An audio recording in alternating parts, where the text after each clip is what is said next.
Hey guys, Kelsey here, and welcome back to the channel. The lo-fi summer trailer for Lost Records Bloomin' Rage just dropped during the ID at Xbox showcase. For those of you who are tuning in for the very first time, Lost Records Bloomin' Rage is the brand new, and as we have just learned, episodic game by Don't Nod Montreal, the creative minds behind Life is Strange 1 and 2.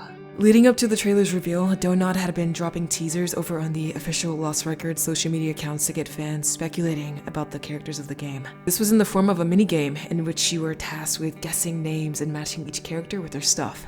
The results are in, and just in case you missed it, here are the official names of our main characters: Nora, Kat, Swann, and Autumn. Prior to ID at Xbox, all that we knew about this upcoming game was that it shared its DNA with Life is Strange, but now that we have a new trailer, we can see just how much that statement holds true. Let's get into it. Alright, I slowed down the trailer so that we can take a closer look at each scene. The trailer opens up and we can see in the bottom right corner that the date is June 1st, 1995. This aligns with the calendar that we see in the reveal trailer. We know that this is meant to be an unforgettable summer for Swann and her friends.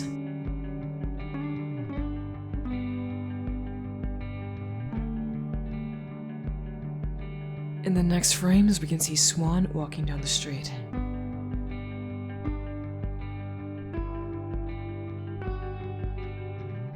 She's then filming outside of the movie palace, which I assume is like the Blockbuster or movie rental store of the town. But that's not what we really want to focus on. What we really want to focus on is the water tower behind the store, which reveals the name of our town, Velvet Cove. Sounds so cozy.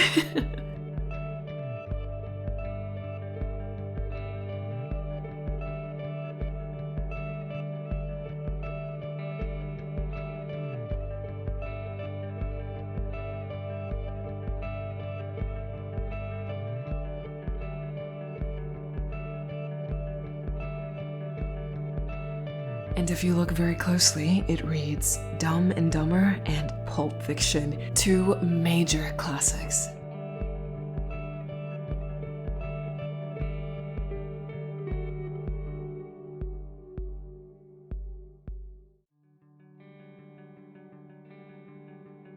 Here we can see Nora and Autumn skateboarding outside of good old Yooper Scooper. There we go. Yes, sir! This is the same ice cream stand that Swann and Autumn were holding hands outside of in the reveal trailer. So this could be part of that same scene. There's a lawn chair, a cooler, a beer bottle, what appears to be a beer can or cup beside it, and a boombox. This boombox may belong to Autumn, as we can see that she has a boombox as an important item in her concept art. As for the beer, it's the middle of the day and these girls are teenagers. But in the reveal trailer, we know that they are not averse to drinking or smoking. I mean, they could also just be randomly in the area, so we'll have to wait and see. Also, here's something I found interesting. I believe that that sign beside the ice cream stand says tray flip. Remind you of something?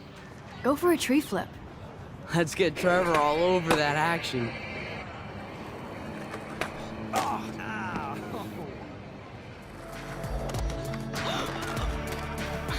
I just thought that that could be a possible reference. If it is, nicely played, Don't Nod. Nora's knees look a bit scuffed up here, at least on this video, which could be an indicator that this is not her first spill. I also think that this is a band-aid or a tattoo. Either way could hint at a reckless or rebellious personality. Girl, you need to get some knee pads or something. Also, I thought that this was an abandoned parking lot because the ice cream stand looks empty. There's a no enter sign on the gate back there, but this is actually the same parking lot to the movie palace.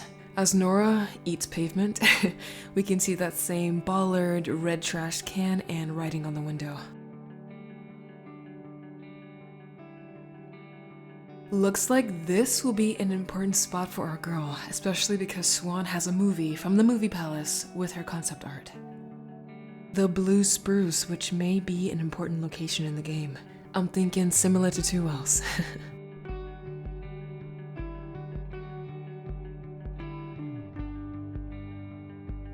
Nice dirt bike. In this scene, we see two characters that we've never seen before. The playfulness of this encounter makes me think that these could be other friends or important side characters, but the way Swann kind of gasps and moves the camera away makes me think that maybe she was caught people watching. And I think that's Kat behind them on the stairs there. Also, just putting it out there, Kat and the girl in this shot have pretty similar hair colors.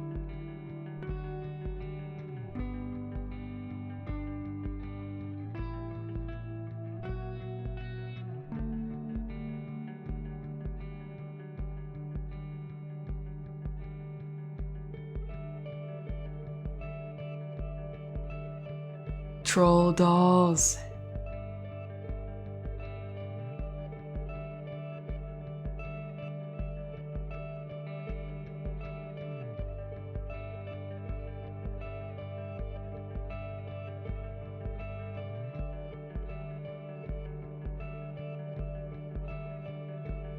There's the water tower again, which means that the park is not far from the movie palace. Seeing Swann alone at the park at night reminds me of the Games Radar interview with creative director Michelle Koch that was published in January. The new Lost Records universe is brimming with magical realism, which Donut is no stranger to. Both Life is Strange and Life is Strange 2 explore different real-world issues, but did so with an undercurrent of the supernatural. We don't yet know how this magical side will play out in Bloom and Rage, but Koch points to the term liminal fantasy to describe the kind of fantasy they are infusing into Lost Records. It involves blending reality, dreams, and the weirdness of the unknown. There's this peculiar, dreamy, and atmospheric experience we're trying to reach, and we hope will keep the players lured in the Lost Records world like in a liminal space, both fascinated and unsettled. And if you don't know what a liminal space is, think places devoid of their expected context. Think abandoned parks, an office building at the end of the day, empty hallways, the back rooms, The Shining.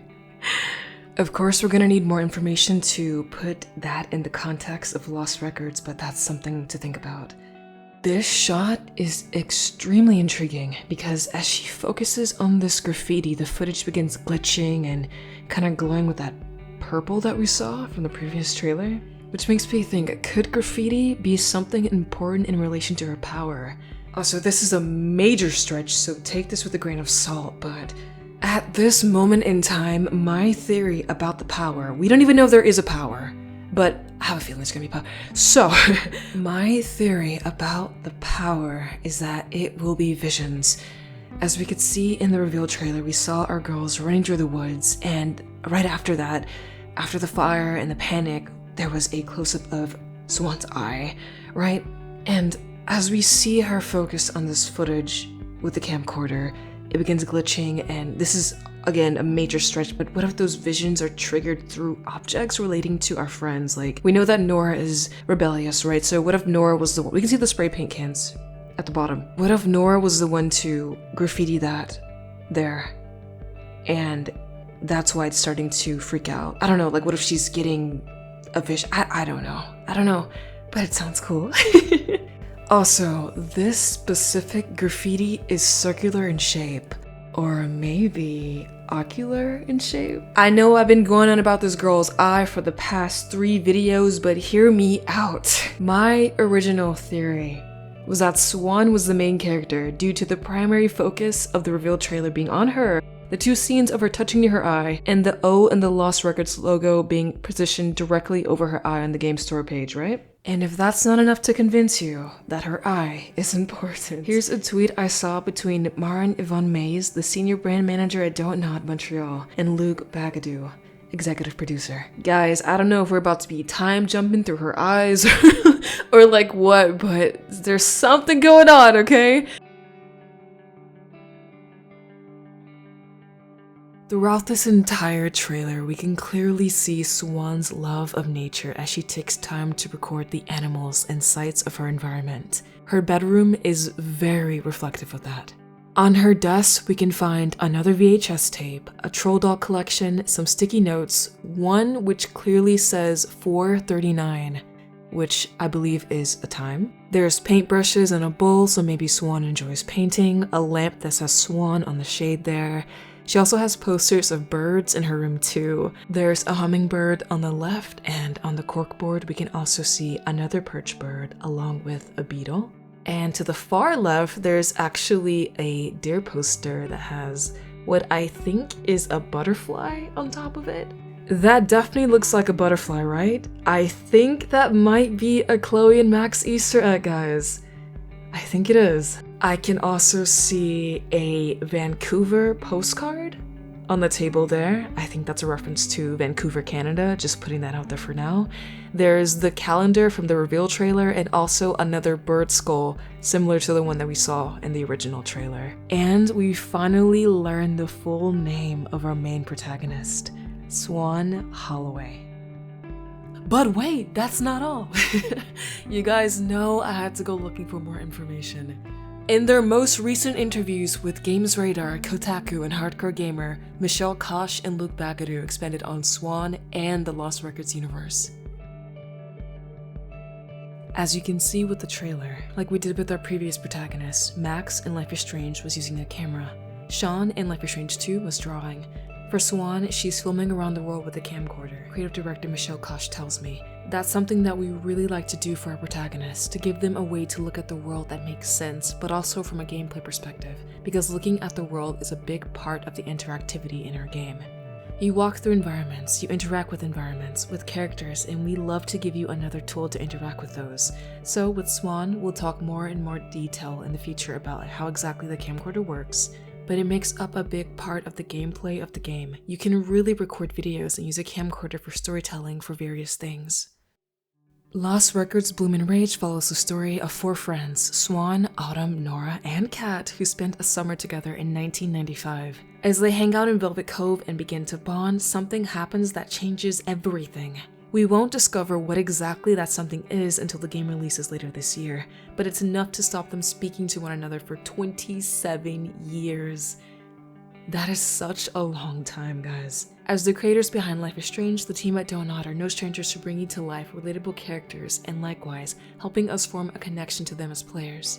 The group all have their own distinctive personalities that will either bring them closer together or make them clash depending on your choices as Swann, who Koch describes as a positive introvert, meaning that she doesn't see her introversion as a flaw or something that she needs to overcome.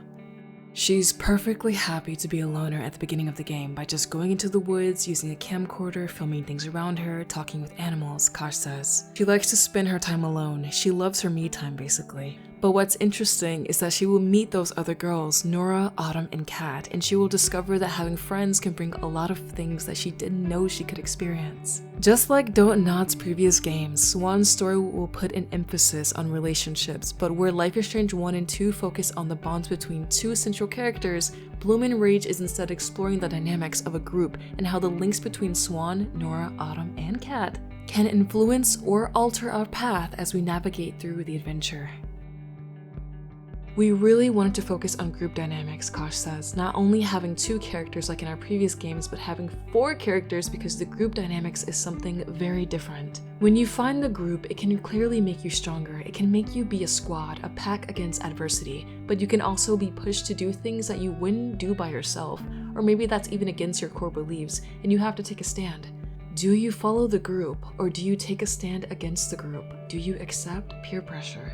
It's never easy to say to your friends that they're wrong, for example, and that's something that's really interesting in a dynamic like this. How do you navigate within a group? Koch continues. So relationships are really important in the game. One of the core mechanics, core systems, is really to drive and establish the relationship between Swann and each of the other characters. Who you're getting the closest to as the adventure advances, who is getting close and becoming best friends, who maybe do you have a crush on? We are working with all those dynamics within the game. What's interesting here is that this statement is presented in the context of group dynamics. Who you are closest to. And I know, I've seen it, I know a lot of you guys are excited about the characters and the relationships in this game. This statement makes me believe that there will be multiple romance options within our group, and I already have a theory for who these options will be. Our skater girls, Autumn and Nora. And you will discover the characters in 2 timelines. In the past, in 1995, but also in 2022 when they are adults. And you have to reconnect after not seeing each other for 27 years. And we felt that it was also very compelling to discover how can you reconnect with people. You have experienced something in the past, but you've grown apart. Are you still connecting with them? Can you still be friends, or are you very different after life has passed? The idea of meeting the group 27 years later after the mysterious event has transpired is certainly an intriguing one. As we explore Swann's memories of 1995 and switch to the present, in this case 2022, Kosh explains that a huge aspect of the game will be making choices in both timelines, that will change the story in both the past and the present. One example he gives me is whether or not you decide to let Swann drink alcohol as a teenager, which will directly change the memories you experienced during that summer. When you play in the past memories, Kosh says, a lot of what you say and do here will directly change the backstory in the past and the consequences in the present. Michelle was asked to expand on this in his interview with Hardcore Gamer. Also, very mild spoilers for the beginning of the game. You still here? Okay. Could you expand a little on the idea of these two timelines in terms of gameplay mechanics? How will that actually function?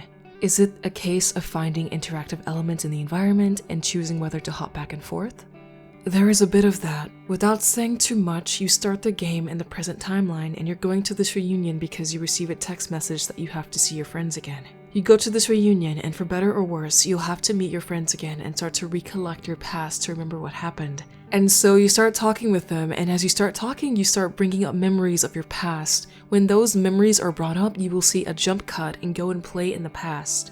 Some of those jumps will be scripted, some will be based on dialogue choices or an interaction you can do with some objects, and will lead to a lot of different branching outcomes in both the past and present. What kind of adult Swann has become in the 27 years between the past and present will be determined by player choice, and Kosh says the framing has given Don't Nod room to explore adult feelings and how one looks back on their youth. Lost Records starts with Swann and her friends meeting again after almost 3 decades, and as it pivots between periods through flashbacks, you'll make decisions to flesh out the specifics of the group's dynamic and determine if old grudges and flames die with age and wisdom. Interesting. It also notably follows a group of middle-aged women who are seldom the stars of video games. You are going to this reunion evening where you will meeting long-lost friends you haven't seen for 27 years, and you will have to play the game to recreate the reason, Kosh said. Why did you not see them for 27 years? Why do you have to meet them today? It's all part of recreating the story with choice and consequences. How does it feel to reconnect with long-lost friends? Can you still get close to them? Are you strangers? And so we're not only talking about those teenagers, we are also talking about 27 years later. How to reflect on things, maybe stupid things you did as teenagers. Okay, this is confirmation, if any, that there is much more emphasis being placed on choice, consequence, and dialogue, environmental storytelling, all of it. If you have played any previous Don't Nod game, more specifically Life is Strange game, you know the importance of being thorough. Bloom and Rage is one of those games where you're gonna want to be thorough. Our choices impact Swann's fate, our past, our present, the context of our relationships, the dynamics between characters. Like, this is going to be a very rewarding experience. So once this game is in your hands, take your time with it. Explore, really explore, and enjoy it. The devs at Don't Nod are really putting their all into this, guys. With choice and consequence at the heart of the game, the team is also putting more emphasis on the dialogue system. Alongside making choices at specific moments, Kosh explains that there will also be more naturalistic dialogue, which represents how it is to be part of a group. You, in a much more dynamic way, will be able to interrupt, intervene, and maybe decide to not say anything when the group is talking, Kosh adds. And this will bring a lot of choice and variation within the group and the relationship system, with who you're getting close to. So we are using a lot of those two mechanics to drive all the choices and create branches in the narrative. And we'll talk at a later date about what you can do with the camcorder, but what you are filming with your camcorder will also play a part in the gameplay, in the storytelling, but also sometimes in the branches of the game. Oh, that's so cool. Okay, so Also, confirmation that the camcorder is more than just a means of expression. Swann is going to be using the camcorder in a way that is impactful to the narrative. After setting their previous games in the Pacific Northwest, the team saw an opportunity to bring Lost Records to a fresh backdrop. Having recently moved to Canada to work at Donut Montreal, Kosh was inspired to bring Swann's story to the shores of Lake Superior in the US. Since she lives on the other side of the lake in Ontario later in life, by doing research, the team were drawn to northern Michigan and the lore and community of the Yooper Peninsula, which Velvet Cove draws from. So there's our confirmation of where the game takes place. We are moving away from the West Coast, guys. We're going to Michigan. Part of Life is Strange's DNA is its episodic format, which Bloom & Rage is also following, albeit in a slightly different way, by releasing in 2 parts with a month's break in between. Both Kosh and executive producer Luke Bagadu speak fondly of the fan theories that cropped up during the release of each episode of Life is Strange 1 and 2. And by breaking Bloom & Rage into 2 parts with not too long a wait time in between, the team hopes it will give us space to let the events of the story sink in, and possibly even bring us together to theorize about what will happen next. Not unlike the way, as Kosh recalls, fans would discuss the events of Game of Thrones after the release of each weekly episode. With Bloom & Rage giving us our first taste of the new Lost Records universe, there are already plans to bring us future stories after Swann's. And as Donut's own IP, it's certainly an exciting time for the studio and for narrative adventure fans. With episodic games, what was really great was the opportunity to see how things go while you create them, and it brings new ideas and new stuff. And Michelle and Jean-Luc Cano, writer, already have amazing ideas for what will come next. I know that more ideas will come up along the way, and to me, that's one of the most exciting parts along with this project, is the potential for what's coming next. So there you have it. For everyone who was wondering, Lost Records Bloom & Rage will be split into 2 episodes with a month's wait in between. Now, me personally, I think that this is a fantastic idea. I have very fond memories of the community banding together between episodes of Life is Strange 1 and Life is Strange 2, and it's just a fantastic time. All the theories, all the conversation, all the speculation is a lot of fun.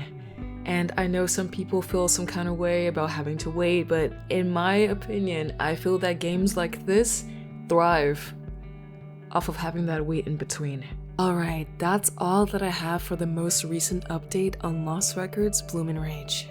This game is coming soon. We're almost halfway through the year already. We now know that our main protagonist is known as Swann Holloway.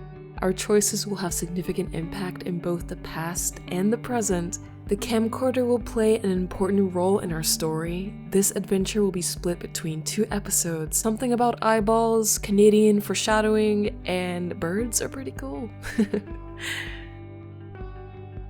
If you enjoyed this video, please consider leaving me a comment. I would love to hear your thoughts on Swann and the mystery of Velvet Cove. And if you'd like to read the articles that I'm referencing in this video, I'll link them in the description. Thank you so much for watching, and I'll see you all later. Bye bye.